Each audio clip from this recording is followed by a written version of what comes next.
We're back with the Republican Congressman Adam Kinzinger of Illinois. Congressman, a man you know well, the chairman of the House Intelligence Committee, Devin Nunes, said it looks like Americans may have been specifically targeted in this attack, given the fact that the explosion, the bombing, the suicide attack at the airport occurred near where U.S. flights were taking off for the United States. A second bomb went off near a Starbucks. So what's the information you have? Well, look, Devin Nunes, great guy and privy to way more information than me as the chairman of the Intelligence Committee. But I think it's entirely possible. It could happen on one of two levels. One would be, you know, these attackers are sitting around their apartment and decide they want to hit the airport at a certain time because they know the American flights are leaving. Or target of opportunity. They walk into the terminal and notice that this is an American flight with a lot of Americans and decide that's actually where they're going to execute the attack.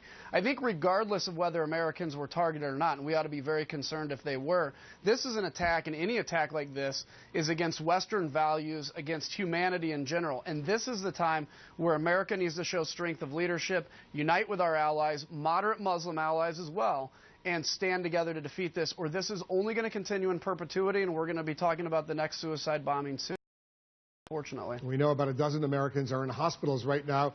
They were injured, and there are several Americans right now, we don't know how many, but several Americans who are missing. They haven't yet identified the 31 people who were killed, so we'll wait for that information. There's also this information coming in weeks after the Paris attacks back in November. It was now discovered that someone in the Belgian terrorist cell was keeping tabs on a nuclear researcher and could have been trying to build what's called a dirty bomb. How can the U.S. stop ISIS from doing that? Well, look, we have to obviously control nuclear material where it exists, have good watch, good eyes on it. We have to have good radiation detection, which we do in a lot of major metropolitan areas. This is a serious problem. All it is taking nuclear material on a traditional bomb, and it spreads that and then renders whatever area it touches unusable for hundreds of years. This is, again, among those that understand terrorism, one of our worst fears, one of our doomsday scenarios. This is the time where we have to unleash all the resources that we have to make sure we're protecting our people. Because, look, a lot of this stuff seems unrealistic until it happens. 9/11 seemed unrealistic until September 11th, and we saw it unravel. Senator McCain told me yesterday that there's a chemical weapons factory in Raqqa that ISIS is controlling right now. It looks like ISIS is, even in the midst of all the efforts to undermine it, it may be getting more powerful.